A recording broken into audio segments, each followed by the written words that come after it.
Voilà, nous allons maintenant vous présenter l'offre de service du FIP et de la GFIP pour accompagner le service public de l'emploi et les demandeurs d'emploi vers l'emploi, vers les employeurs, vers les entreprises, à deux voix, avec Émilie Okoloff, qui est directrice adjointe de la GFIP Grand Est, et moi-même, directrice territoriale du Grand Est. Et j'ai encore quelques mois à travailler et je vais rester avec vous jusqu'au mois d'août. Tant pis. Voilà. Donc, je commence cette présentation par la visualisation du fil rouge qui sera donc vraiment le fil rouge de notre présentation à deux voix, à Émilie et à moi, et qui regroupe ici l'ensemble des prestations que nous allons évoquer. Alors, évidemment, c'est la boîte à outils AGFIP qui est au service, à disposition du service public de l'emploi. Et dans l'accompagnement de la loi du 11 février 2005 sur l'égalité des chances, les outils que nous proposons sont déployés en complémentarité et en appui du droit commun, et cela comme habituellement. Donc, la compensation du handicap est le fil rouge de l'ensemble des interventions. Et elle est proposée à chaque étape du parcours professionnel. L'offre de services que nous présenterons aujourd'hui est disponible sur l'ensemble du territoire, avec quelques différences cependant dans la temporalité de mise en œuvre. Nous allons vous l'indiquer plus loin. Nous renverrons pour l'ensemble des participants du Grand Est au dossier des participants, comprenant les documents de prescription pour les services et prestations. Les participants des autres régions sont invités à se rapprocher de leur direction territoriale FIP ou de la délégation régionale de la GFIP pour avoir ces informations. Donc, nous avons indiqué dans ce fameux tableau qui sera présenté à chaque changement de prestation ou d'action,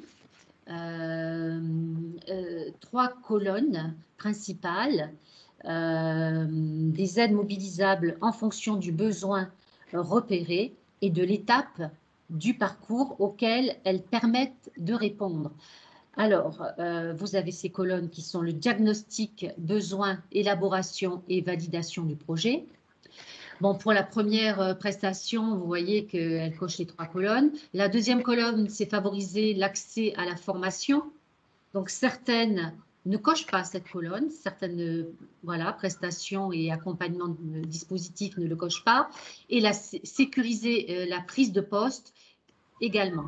Et dans la dernière colonne, vous avez la visualisation du partenariat AGFIP et FIP que vous pouvez utiliser. C'est-à-dire, vous avez une ou deux prestations, je crois une ou deux, qui sont exclusivité de l'AGFIP.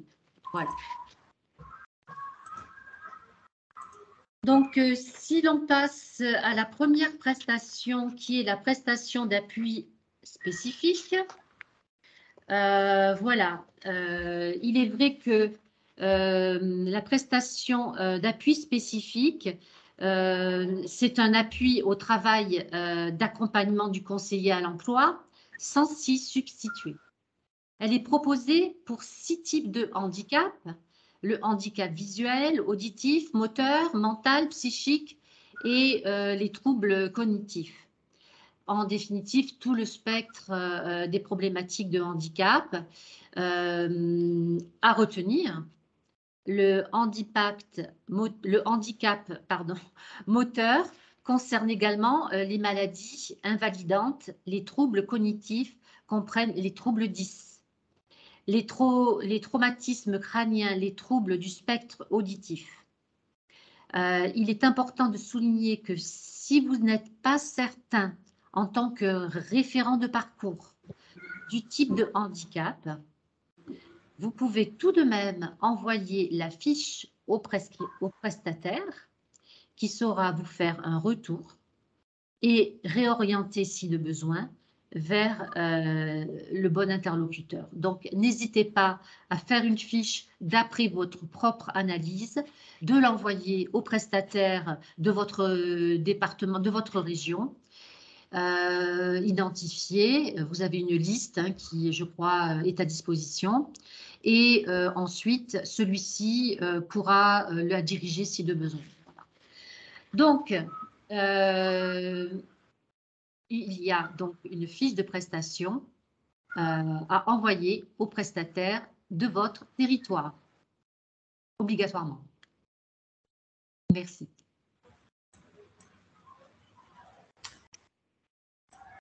Très bien. On passe à Inclus Pro? On passe à Inclus Pro. Merci, Émilie. Parfait. Donc, le parcours de formation Inclus Pro, donc, qui est mobilisable dans la phase d'élaboration du projet professionnel, mais aussi pour accompagner et appuyer l'accès au dispositif de formation de droit commun. Alors, ce dispositif, en fait, c'est une offre de formation qui est déployée donc, en région Grand Est depuis la fin de l'année 2021 et qui vient remplacer les prestations spécifiques d'orientation professionnelle et les formations courtes que vous connaissiez depuis plusieurs années. Donc, c'est une offre de formation qui a été élaborée en lien avec les partenaires de la région pour être complémentaire avec l'offre de droit commun et qui va vous permettre de définir finalement quelles compétences sont mobilisables au regard de la situation de handicap de la personne et également de disposer d'un appui pour accompagner toute la dynamique de projet et l'élaboration du projet professionnel avec la dimension handicap. C'est un parcours de formation qui vise 5 objectifs principaux, donc l'élaboration, la validation d'un projet, l'identification des compétences acquises, transférables et transversales, se remettre à niveau sur les savoirs de base, acquérir des compétences sur les NTIC et prendre en compte le handicap dans le cadre du parcours de formation. On s'attarde une minute sur ce point-là.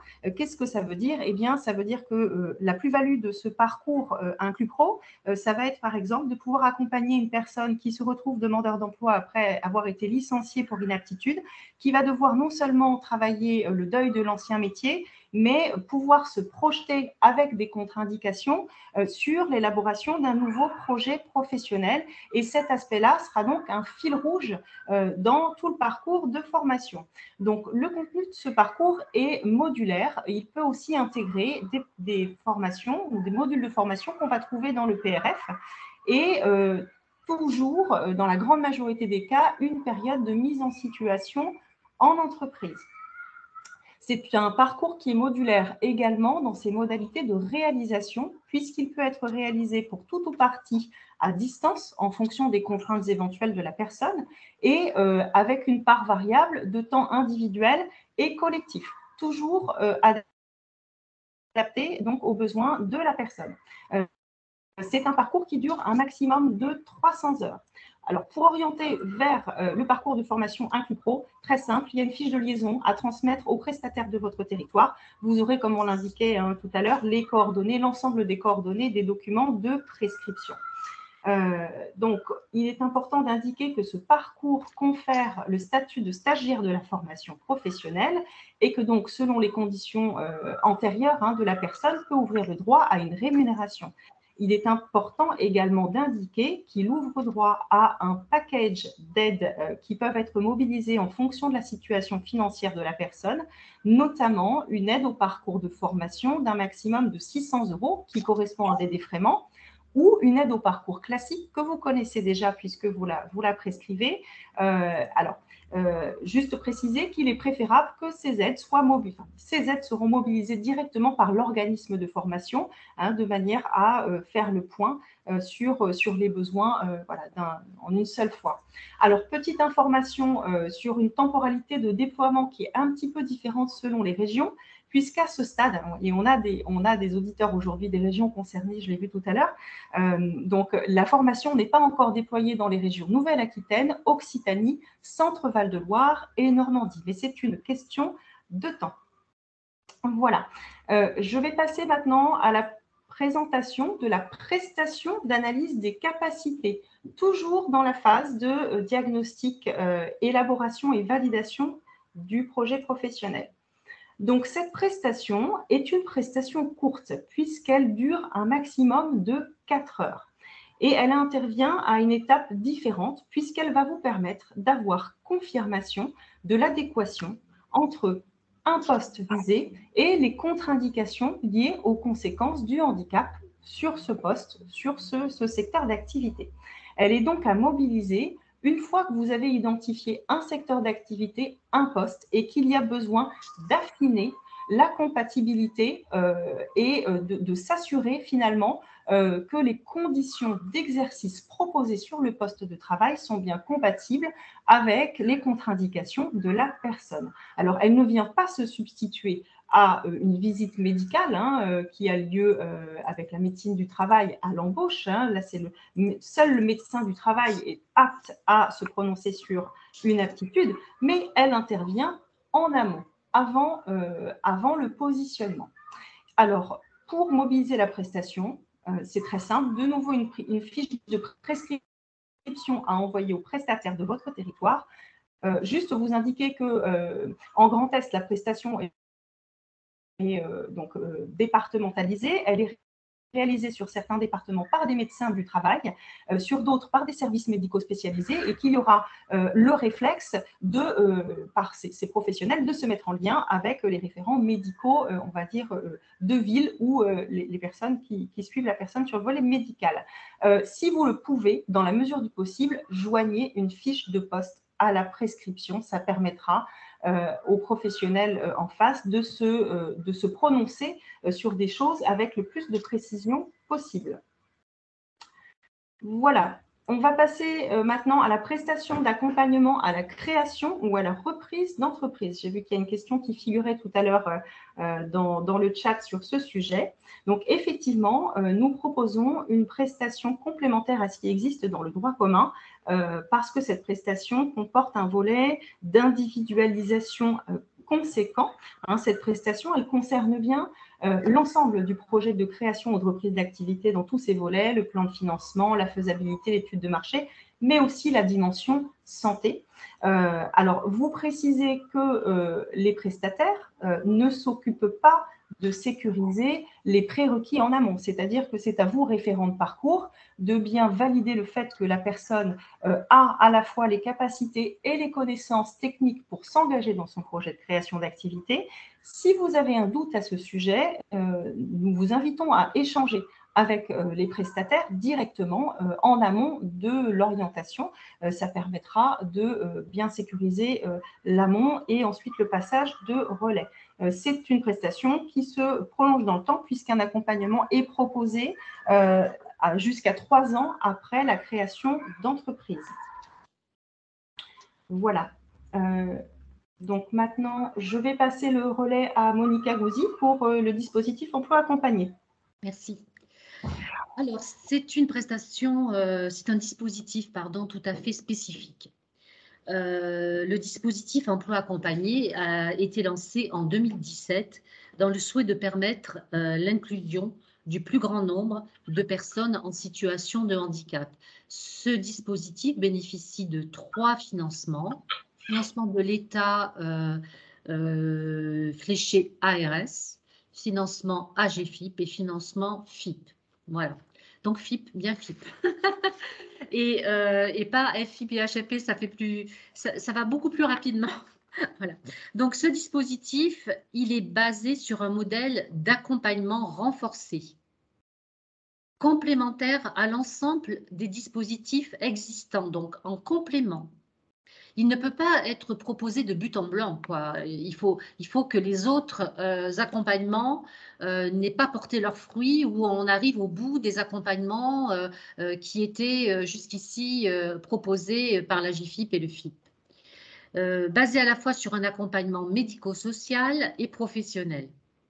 Ce dispositif s'inscrit dans la loi et donc destiné au public qui rencontre des difficultés particulières d'insertion en raison de leur handicap. Public des AT ayant un projet de transition vers le milieu ordinaire, public demandeur d'emploi ou salarié, ou employés de la fonction publique en milieu ordinaire, bénéficiaires de la loi de 2005, rencontrant des difficultés particulières d'insertion ou de maintien dans l'emploi dans le cadre de leur emploi. L'emploi accompagné est ouvert aux personnes avec toute typologie de handicap. En Grand Est, les dispositifs accueillent une majorité de personnes en situation de handicap psychique, avec des troubles du spectre autistique, troubles cognitifs conséquents et déficiences intellectuelles. L'accompagnement proposé va de l'élaboration du projet professionnel à l'appui à sa mise en œuvre. Il est en lien avec l'entreprise, l'accompagnement qui peut être fait sous forme de coaching.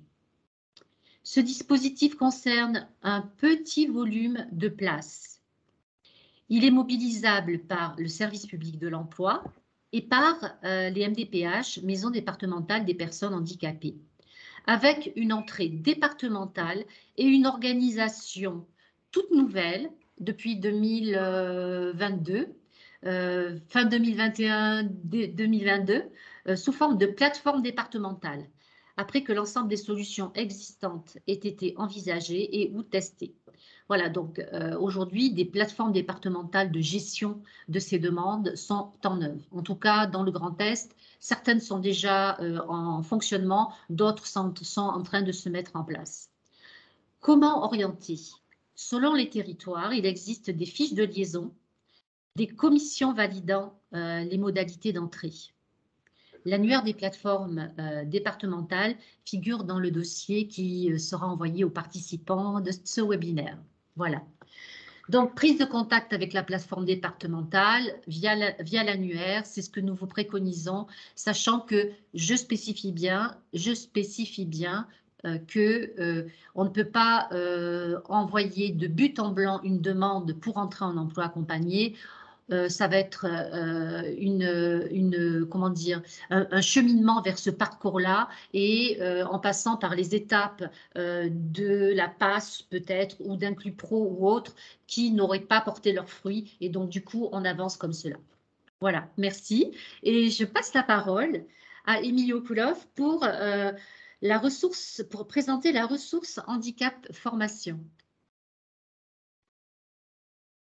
Tout à fait, merci Monica. Alors, un petit mot d'introduction sur le sujet de favoriser l'accès à la formation. Tout d'abord, puisque vous le savez probablement, mais depuis la loi de septembre 2018, les organismes de formation et les CFA doivent désigner un référent handicap. Par ailleurs, depuis le 1er janvier 2022, donc le référentiel Calliope est obligatoire pour tout organisme de formation qui souhaite recevoir des fonds publics. Et ce référentiel Calliope, il fait référence à l'accueil des personnes en situation de handicap de façon très spécifique, en mettant en avant notamment la notion d'adaptation de la prestation au public bénéficiaire. Donc, évidemment, les mesures qu'on propose avec donc le FIP et la GFIP s'inscrivent bien dans ce cadre-là et s'inscrivent à plus forte raison, dans une démarche de complémentarité du droit commun avec l'aspect compensation du handicap.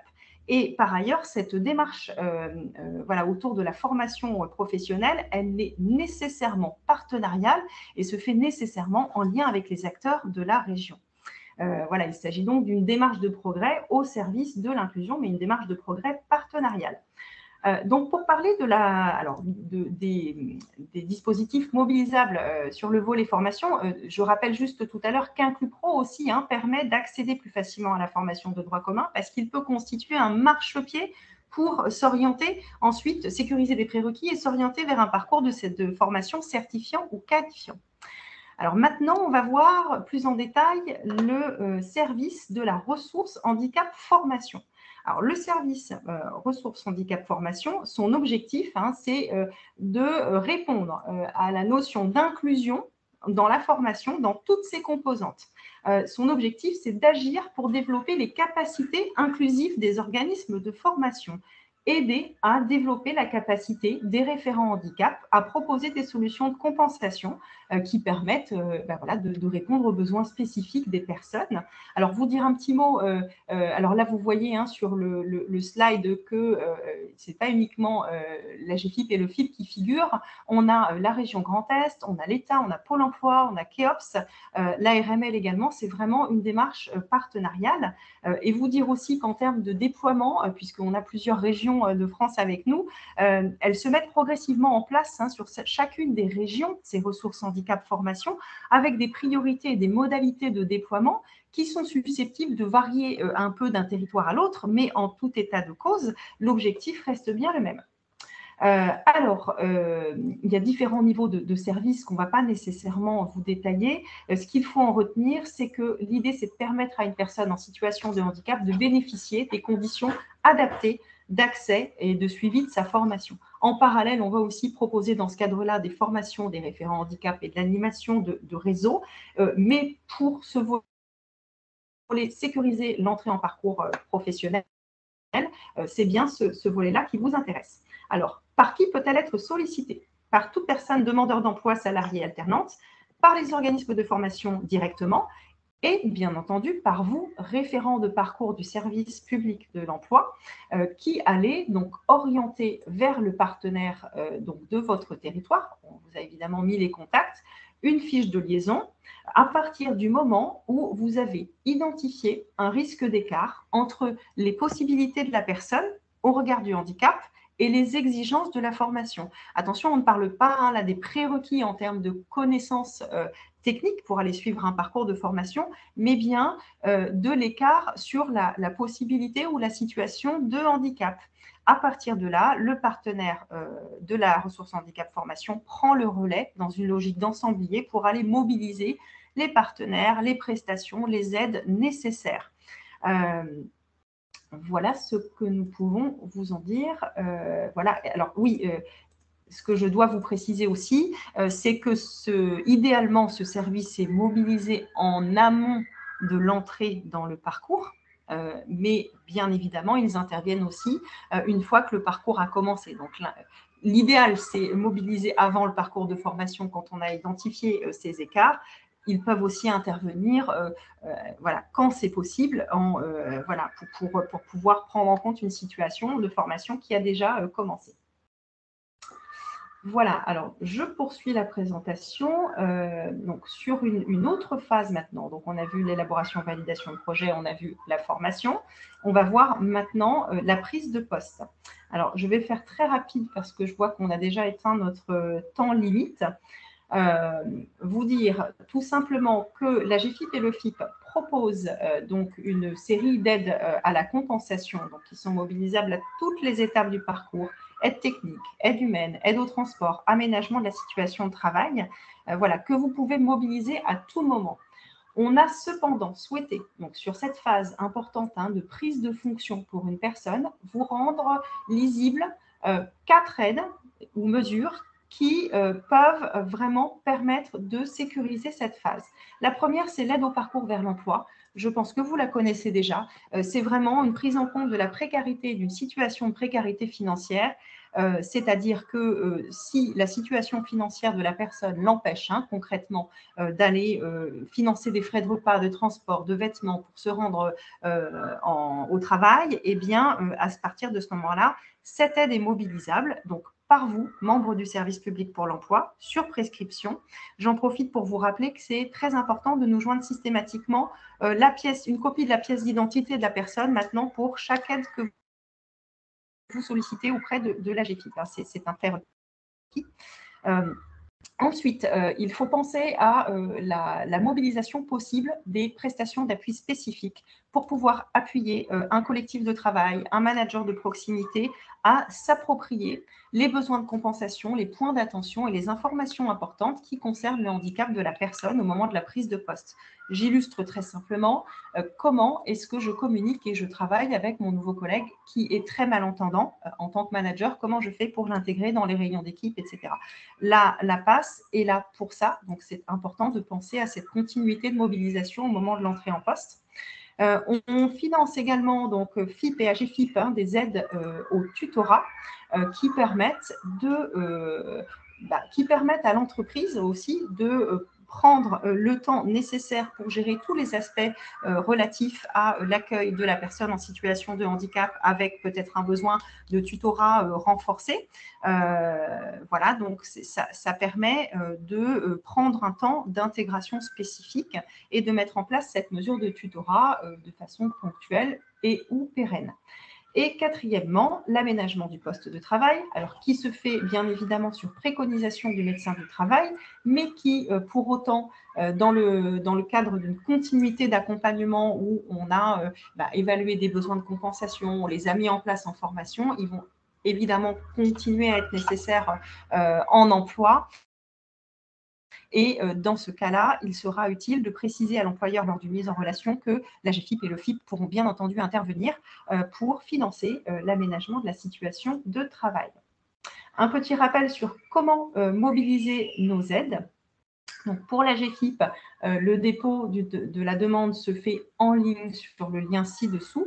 Donc vous remplissez un formulaire, vous y joignez l'ensemble des pièces justificatives qui figurent dans le guide Méthodia pour lequel on vous a également remis le lien. Tous les liens sont cliquables dans le support, donc ça vous permet d'accéder facilement aux documents. Voilà. Et pour le FIP, c'est l'employeur qui fait la demande auprès de la plateforme. Juste vous donner une information, voilà, des travaux effectivement sont actuellement en cours entre Pôle emploi et la GFIP pour aboutir à une modalité de dépôt 100% digitalisée et facilitée. Voilà, je repasse la main à Monica. Merci. Il y a juste à faire avancer le PowerPoint.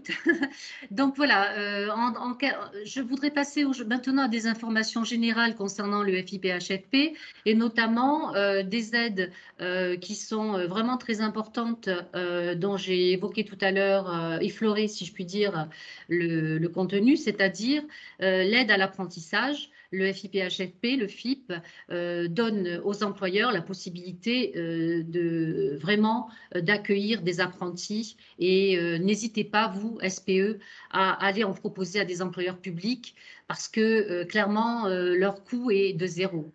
Voilà, pour l'employeur, par exemple, le FIP finance jusqu'à 80 de la rémunération, charges comprises.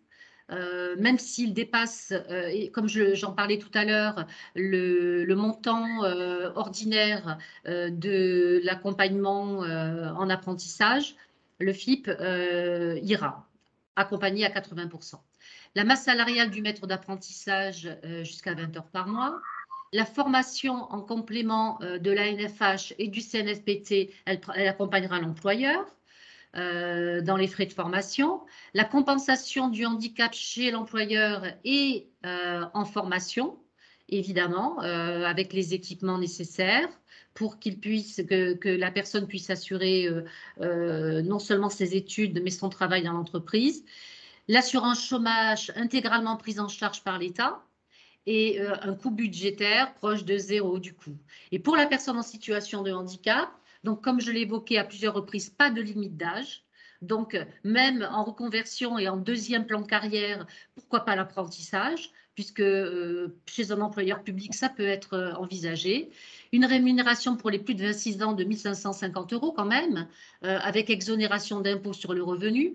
Possibilité de titulariser en fin de parcours sans passer par le concours du moment qu'on a une RQTH et encore plus si on est en apprentissage. Donc, vous avez deux possibilités. Vous avez une RQTH, vous postulez sur un emploi, vous avez une personne qui postule sur un emploi avec une fiche de poste et elle passe par une commission et elle peut intégrer directement la fonction publique à cet effet.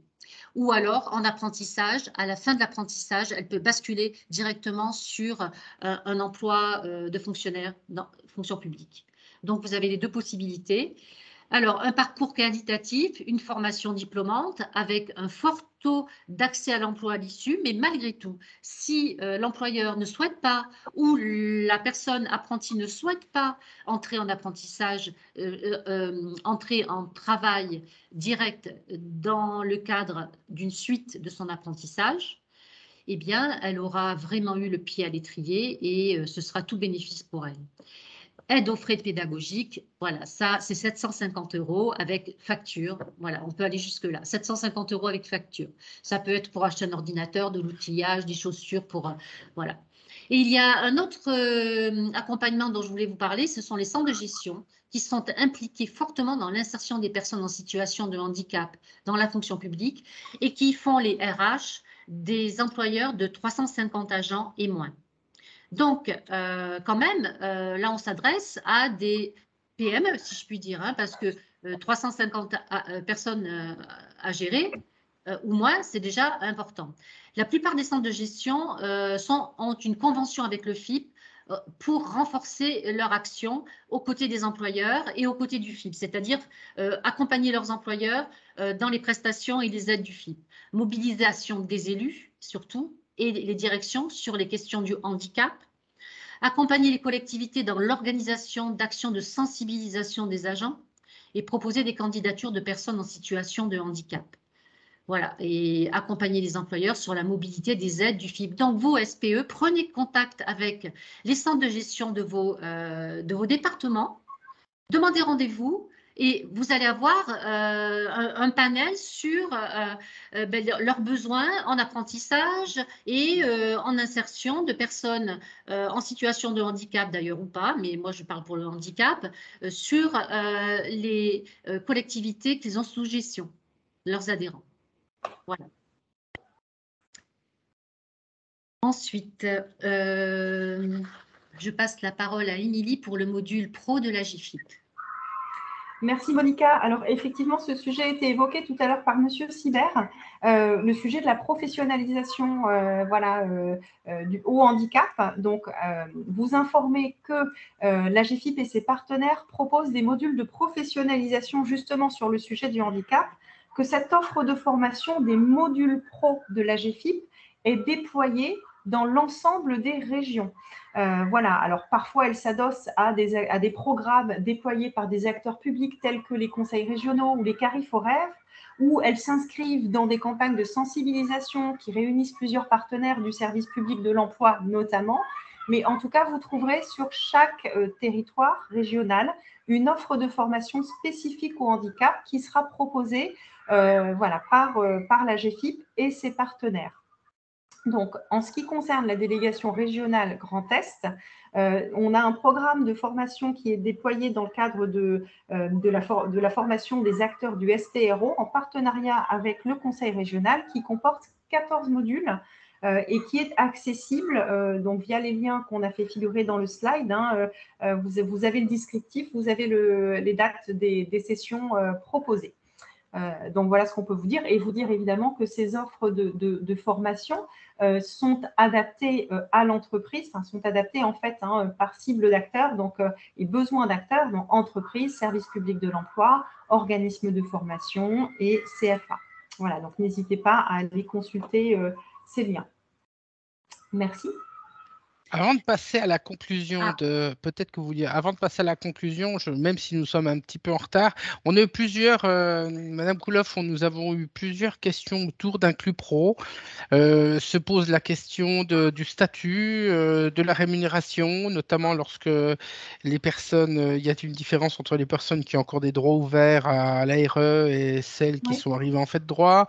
Apparemment, les choses ne sont pas claires. Lorsque les personnes vont être financées en tant que rémunérées, pas selon l'ARE, mais en tant que stagiaires de la formation professionnelle, est-ce que ces personnes ont le droit d'option? Donc, je pense qu'il s'agit certainement de la rémunération sur livre neuf. Et puis, encore en lien avec est-il possible d'avoir un prêt de matériel lorsque les personnes qui participent à ces actions ont besoin pourquoi pas d'un siège ergonomique ou alors même de tout autre aménagement de poste en formation pour le coup? Oui, alors sur le premier aspect rémunération, de façon à ne pas vous faire une réponse qui soit générique, mal ciblée, etc., je préfère qu'on collecte l'ensemble des questions, comme ce qu'on avait prévu de faire dans le cadre d'un FAQ, et de vous apporter du coup une réponse. La règle. Voilà, alors en plus, je suis désolée, mais je n'ai pas bien entendu l'ensemble de votre question. Mais c'est plus simple de redonner la règle précisément. Moi, je vous rejoins complètement. Donc, on intégrera, ce sera certainement d'ici une semaine, il y aura une FAQ dans laquelle vous retrouverez ces précisions-là. D'accord. Voilà, alors il y a ce qui relève de l'information générique et effectivement de la façon dont la formation doit être déployée et ce qui se passe en termes de rémunération. Et ensuite, il y a des difficultés ou des sujets qui se poseraient spécifiquement pour la délégation régionale Grand Est auquel cas on les identifierait dans la fac. Donc, j'ai déjà vu tout à l'heure, j'ai noté la question de Madame Sikorski pour les Vosges, auquel cas on pourrait reprendre contact avec vous pour arriver à apporter une réponse, mais en concertation avec l'organisme de formation qui dispense Inclupro. Donc, voilà pour ce volet-là. Et il y avait une seconde question, pardon, que je n'ai pas bien entendu. C'était sur pour le prêt de matériel. Voilà, le prêt de matériel. En grand test, oui. Allez-y, Émilie. Alors, effectivement, aujourd'hui, on a possibilité de répondre sur du financement de matériel via des aides techniques en parcours de formation. Donc, c'est une réponse qui est possible, voilà, même si elle n'est pas parfaite, parce que finalement, l'idée, c'est qu'avec cette aide technique, on finance le matériel à la personne qui n'en a peut-être besoin que ponctuellement. Alors, l'aide technique, elle peut aussi servir à louer du matériel, mais on ne trouve pas toujours des financeurs qui peuvent louer du matériel pour une durée courte. Par contre, il y a bien en projet et de prestation de nouveau commune entre le FIP et la GFIP, une plateforme de prêt de matériel que nous aussi, on attend avec impatience. Voilà, donc vous dire que l'offre de service est prévue au niveau national, mais qu'elle n'est pas encore parfaitement définie. C'est pour ça qu'on ne l'a pas encore mise en œuvre dans le Grand Est. Il y en a déjà qui existent de modèles précédents dans d'autres régions, mais on a effectivement hâte de pouvoir déployer ce nouveau service dans le Grand Est et on espère pouvoir le déployer pour début 2023 et on ne manquera pas de vous tenir informés pour la région Grand Est. Pour les autres régions, et là je ne pourrais pas être exhaustive, mais il existe des plateformes de prêt de matériel. Peut-être qu'on pourrait remettre dans le FAQ, Monsieur Guénaud, les régions pour lesquelles elles existent, si les acteurs présents n'en sont pas encore informés. Voilà ce que je peux vous dire. Et le cas échéant, aide technique. D'accord. Très bien, merci pour ces éléments de réponse. Juste avant de vous repasser la parole, Monica, pour la conclusion, un petit rappel. Monica, tout à l'heure, vous disiez que toutes ces prestations FIP et AGFIP, elles étaient vraiment proposées dans l'esprit de la loi du 11 février 2005, c'est-à-dire pour apporter une prise en compte des besoins et une solution de compensation. Ça veut bien dire que ce n'est pas utilisé systématiquement pour toutes les personnes en situation de handicap.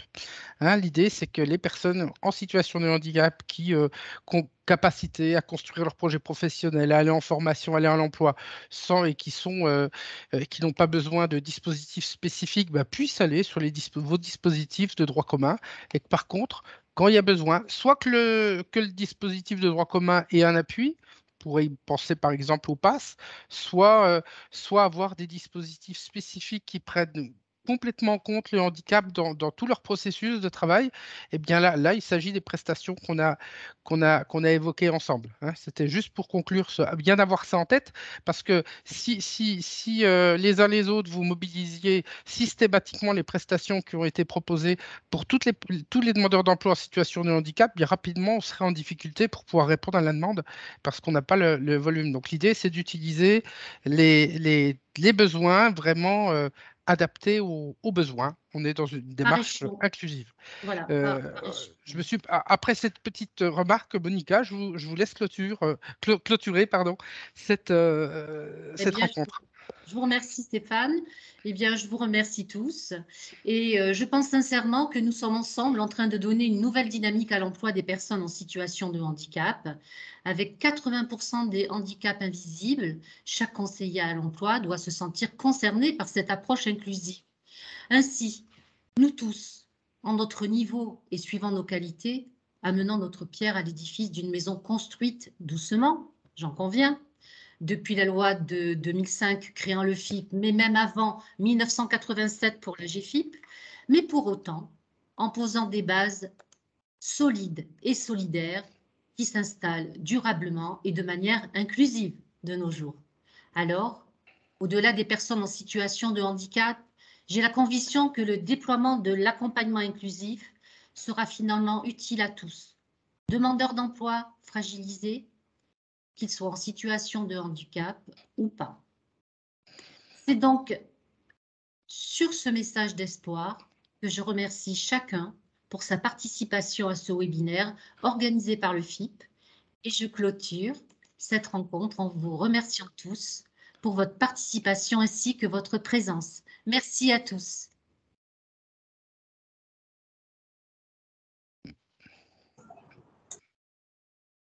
Merci, au revoir. Merci, au revoir.